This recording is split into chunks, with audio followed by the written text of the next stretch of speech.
ಮತ್ತೆ ಸದ್ದು ಮಾಡಿದ ಪೊಲೀಸರ ಗನ್, ರೌಡಿ ಶೀಟರ್ ಕಾಲಿಗೆ ನುಗ್ಗಿದ ಪೊಲೀಸ್ ಬುಲೆಟ್. ಹುಬ್ಬಳ್ಳಿಯಲ್ಲೇ ಮತ್ತೆ ಪೊಲೀಸರ ಗನ್ನು ಸದ್ದು ಮಾಡಿದೆ.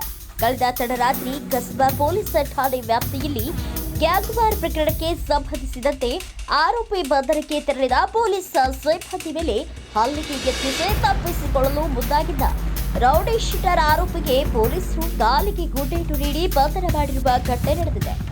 ರೌಡಿ ಶೀಟರ್ ಅಬ್ತಾಬ್ ಕರಡಿಗುಡ್ಡ ಪೊಲೀಸರಿಂದ ಗುಂಡೇಟು ತಿಂದಿದ್ದ ಆರೋಪಿಯಾಗಿದ್ದಾನೆ. ಕಳೆದ ಭಾನುವಾರದಂದು ಕಸಬಾ ಪೊಲೀಸ್ ಠಾಣೆ ವ್ಯಾಪ್ತಿಯಲ್ಲಿ ಗ್ಯಾಂಗ್ವಾರ್ನಲ್ಲಿ ಜಾವೂರ್ ಎಂಬಾತ ಗಾಯಗೊಂಡಿದ್ದ. ಗಾಯಾಳನ್ನ ಕಿಮ್ಸ್ ಆಸ್ಪತ್ರೆಯಲ್ಲಿ ಚಿಕಿತ್ಸೆ ಪಡೆಯುತ್ತಿದ್ದಾರೆ. ಈ ಕುರಿತು ದೂರು ಪಡೆದುಕೊಂಡು ಆರೋಪಿಗಳ ಬಂಧನಕ್ಕೆ ಕಸಬಾ ಠಾಣೆಯ ಪೊಲೀಸರು ಮುಂದಾಗಿದ್ರು. ಈ ವೇಳೆ ಮುಂಡ್ರಸಂಗಿ ರಸ್ತೆಯಲ್ಲಿ ಆರೋಪಿ ಅಬ್ತಾಬ್ ಕರಡುಗುಡ್ಡ ಬಂಧನಕ್ಕೆ ಇನ್ಸ್ಪೆಕ್ಟರ್ ರಾಘವೇಂದ್ರ ಹಳ್ಳೂರು ತಂಡ ತೆರಳಿತ್ತು. ಆದರೆ ಈ ವೇಳೆ ಅಬ್ತಾಬ್ ಪೊಲೀಸ್ ಸಿಬ್ಬಂದಿಗಳಾದ ರಾಜನಾಟೋಡ್ ಮತ್ತು ಬಾಲಯ್ಯ ಮೇಲೆ ಹಲ್ಲೆ ನಡೆಸಿ ತಪ್ಪಿಸಿಕೊಳ್ಳಲು ಮುಂದಾಗಿದ್ದಾರೆ. ಕೂಡಲೇ ಅಲರ್ಟ್ ಆದ ಇನ್ಸ್ಪೆಕ್ಟರ್ ರಾಘವೇಂದ್ರ ಅವರು ಅಬ್ತಾಬ್ ಕಾಲಿಗೆ ಗುಂಡು ಹಾರಿಸಿ ಬಂಧನ ಮಾಡಿದ್ದಾರೆ. ಗಾಯಾಳು ಆರೋಪಿ ಸೇರಿ ಪೊಲೀಸ್ ಸಿಬ್ಬಂದಿಗಳನ್ನ ಕಿಮ್ಸ್ ಆಸ್ಪತ್ರೆಗೆ ದಾಖಲಿಸಿ ಚಿಕಿತ್ಸೆ ನೀಡಲಾಗಿದೆ.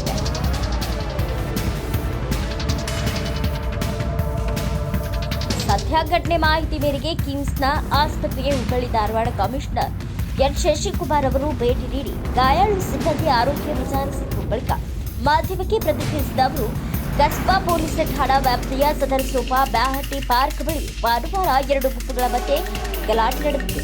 ಜಾವೂರ್ ವ್ಯಾಪಾರಿ ಓರ್ವರಿಗೆ ಗಂಭೀರ ಗಾಯವಾಗಿತ್ತು. ಇದರಲ್ಲಿ ಜಾವೂರ್ ವ್ಯಾಪಾರಿ ಟೀಮ್ ಮತ್ತೊಂದು ಟೀಮ್ನ ಮೇಲೆ ಹಲ್ಲೆಗೆ ಮುಂದಾಗಿತ್ತು. ಹುಬ್ಳಿ ನಗರದ ಕಸಬಾಪೇಟೆ ಪೊಲೀಸ್ ಸ್ಟೇಷನ್ ಲಿಮಿಟ್ಸಲ್ಲಿರುವಂತಹ ಸದರ್ ಸೋಫಾ ಬ್ಯಾಹಟ್ಟಿ ಪಾರ್ಕ್ ಇಲ್ಲಿ ನಿನ್ನೆ ರಾತ್ರಿ ಒಂದು ಘಟನೆ ನಡೆದಿದೆ. ಆ ಘಟನೆಯಲ್ಲಿ 2 ಗುಂಪುಗಳ ನಡುವೆ ಸಂಘರ್ಷ ಆಗಿದೆ.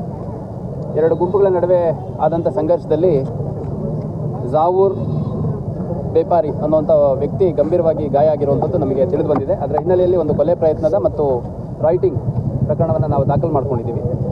ಆ ಪ್ರಕರಣದ ವಿವರವನ್ನು ನಾವು ಕೈಗೆತ್ತಿಕೊಂಡು ತನಿಖೆ ಮಾಡಿದಂಥ ಸಂದರ್ಭದಲ್ಲಿ ಇವ್ರುಗಳು ಆ್ಯಕ್ಚುಲಿ ಜಾವೂರ್ ಮತ್ತು ಅವನ ಅಸೋಸಿಯೇಟ್ಸ್ ಏನಿದ್ದಾರೆ ಅವ್ರುಗಳು ಇನ್ನೊಂದು ಗುಂಪಿನ ಕೆಲ ವ್ಯಕ್ತಿಗಳ ಮೇಲೆ ಹಲ್ಲೆ ಮಾಡೋದ್ರ ಮುಖಾಂತರ ಕೃತ್ಯ ಪ್ರಾರಂಭ ಆಗಿರುವಂಥದ್ದು ನಮಗೆ ತಿಳಿದು ಬಂದಿದೆ. ಸೊ ಹಾಗಾಗಿ ಕೇಸ್ ಕೌಂಟರ್ ಕೇಸ್ 2 ಕೇಸನ್ನು ನಾವು ದಾಖಲು ಮಾಡ್ಕೊಂಡಿದ್ದೀವಿ. 2 ಕೇಸಲ್ಲಿ ಕೊಲೆ ಪ್ರಯತ್ನದ ಪ್ರಕರಣಗಳು ಮತ್ತು ಮಾರಕಾಸ್ತ್ರಗಳನ್ನು ಉಪಯೋಗಿಸ್ಕೊಂಡಿರುವಂಥ ಪ್ರಕರಣಗಳ ಅಡಿಯಲ್ಲಿ ನಾವು ಆ್ಯಕ್ಟ್ ಅಡಿಯಲ್ಲಿ ಆರ್ಮ್ಸ್ ಆ್ಯಕ್ಟ್ ಮತ್ತು BNS ಅಲ್ಲಿ ಪ್ರಕರಣ ದಾಖಲು ಮಾಡ್ಕೊಂಡಿದ್ದೀವಿ. ಈ ಪ್ರಕರಣದ ಜಾವೂರಿ ಅವನ ಏನು ಕೊಲೆ ಪ್ರಯತ್ನದ ಪ್ರಕರಣ ಇತ್ತು, ಆ ಪ್ರಕರಣದ ಪ್ರಮುಖ ಆರೋಪಿಗಳನ್ನು ಸೇರಿದಂತೆ ಎಲ್ಲ ಆರೋಪಿಗಳನ್ನು ರಾತ್ರೋರಾತ್ರಿ ಕಾರ್ಯಾಚರಣೆ ಮಾಡಿ ನಮ್ಮ ಅಧಿಕಾರಿ ಸಿಬ್ಬಂದಿಗಳು ಸುಮಾರು 6 ಜನ ಆರೋಪಿಗಳನ್ನು ವಶಕ್ಕೆ ಪಡ್ಕೊಂಡಿದ್ದಾರೆ. ಇನ್ನೊಬ್ಬ 7ನೇ ಆರೋಪಿ ಅಂದರೆ A7 ಅಂತಲ್ಲ, ಆರೋಪಿಗಳಲ್ಲಿ ನಮ್ಮ ವಶಕ್ಕೆ ಸಿಗೋರಲ್ಲಿ 7ನೇವನಾದಂಥ ಒಬ್ಬ ಅಫ್ತಾಬ್ ಕರಡಿಗುಡ್ಡ ಅನ್ನುವಂಥ ವ್ಯಕ್ತಿ ಇವತ್ತು ಬೆಳಗ್ಗೆ ಸುಮಾರು 10 ಕಾಲ ಸಮಯದಲ್ಲಿ ಗುಡಸಿಂಗ್ರಿ ಅನ್ನುವಂಥ ಒಂದು ಏರಿಯಾ, ಇದು ಕೂಡ ಕಸಬಾಪೇಟೆ ಪೊಲೀಸ್ ಸ್ಟೇಷನ್ ಲಿಮಿಟ್ಸ್ ಬರುತ್ತೆ, ರಿಂಗ್ ರೋಡಿಂದ ಬಲಭಾಗದಲ್ಲಿ ಬುಡ್ರಸಿಂಗಿ ಅನ್ನುವಂಥ ಒಂದು ಏರಿಯಾದಲ್ಲಿ ಅವನು ಸೇರಿದಂತೆ ಇತರೆ ಆರೋಪಿಗಳಿದ್ದಾರೆ ಅನ್ನೋ ಮಾಹಿತಿ ಕಲೆ ಹಾಕಿ ಅವನ್ನ ವಶಕ್ಕೆ ತೊಗೊಳೋಕ್ಕೆ ಹೋದಂಥ ಸಂದರ್ಭದಲ್ಲಿ ನಮ್ಮ ಅಧಿಕಾರಿ ಮತ್ತು ಸಿಬ್ಬಂದಿಗಳ ಮೇಲೆ ಹಲ್ಲೆ ಮಾಡಿ ಓಡೋಗ್ಲಿಕ್ಕೆ ಪ್ರಯತ್ನ ಮಾಡಿದ್ದಾನೆ. ಆ ಸಂದರ್ಭದಲ್ಲಿ ನಮ್ಮ PSI ವಿಶ್ವನಾಥ್ ಅನ್ನುವಂಥವ್ರು ಒಂದು ಏರ್ ಫೈರ್ ಮಾಡಿ ನಂತರ ಅವನ್ನ ವಶಕ್ಕೆ ತೊಗೊಳ್ಲಿಕ್ಕೆ ಅಂತಂದು ಒಂದು ರೌಂಡ್ ಅವನ ಕಡೆ ಫೈರ್ ಮಾಡಿದಂಥ ಸಂದರ್ಭದಲ್ಲಿ ಅವನ ಕಾಲಿಗೆ ಗುಂಡು ತಾಗಿ ಅಲ್ಲೇ ಕೊಲ್ಯಾಪ್ಸ್ ಆಗಿದ್ದಾನೆ. ಅವನ್ನ ಕೂಡ ಆಸ್ಪತ್ರೆಗೆ ಅಡ್ಮಿಟ್ ಮಾಡಿದ್ದೀವಿ. ಈ ಒಂದು ಘಟನೆಯಲ್ಲಿ ನಮ್ಮ ರಾಜು ರಾಥೋಡು ಮತ್ತು ಪಾಲಯ್ಯ ಮತ್ತು ಹಜರತ್ ರಾಂಪುರ್ ಅನ್ನುವಂಥ 3 ಜನ ಸಿಬ್ಬಂದಿಗಳಿಗೆ ಸಣ್ಣ ಪುಟ್ಟ ಗಾಯಗಳಾಗಿದೆ, ಪೆಟ್ಟಾಗಿದೆ. ಅವ್ರನ್ನೂ ಕೂಡ ಆಸ್ಪತ್ರೆಗೆ ಅಡ್ಮಿಟ್ ಮಾಡಿದ್ದೀವಿ. ಇದು ಬೇಸಿಕಲಿ ಇವರು ತಮ್ಮ ಹಿಂದಿನ ವೈಷಮ್ಯದ ಹಿನ್ನೆಲೆಯಲ್ಲಿ ಈ ಒಂದು ಕೃತ್ಯವನ್ನು ಮಾಡಿರುವಂಥದ್ದು ನಮಗೆ ಕಂಡು ಬಂದಿದೆ. ಈ ಅಫ್ತಾಬ್ ಕರಡಿಗುಡ್ಡ ಏನಿದ್ದಾನೆ, ಇವನ ಬ್ರದರ್ ಒಬ್ಬ ಶಾಬಾದ್ ಕರಡಿಗುಡ್ಡ ಅಂತಿದ್ದಾನೆ. ಅವನು 2022ರಲ್ಲಿ ಈ ಜಾವೂರ್ ಏನಿದ್ದಾನೆ ಅವನ ಒಬ್ಬ ಜೊತೆ ಇದ್ದಂಥ ಜಾಫರ್ ಅನ್ನೋಂಥ ವ್ಯಕ್ತಿದು ಕೊಲೆ ಮಾಡಿರ್ತಾನೆ.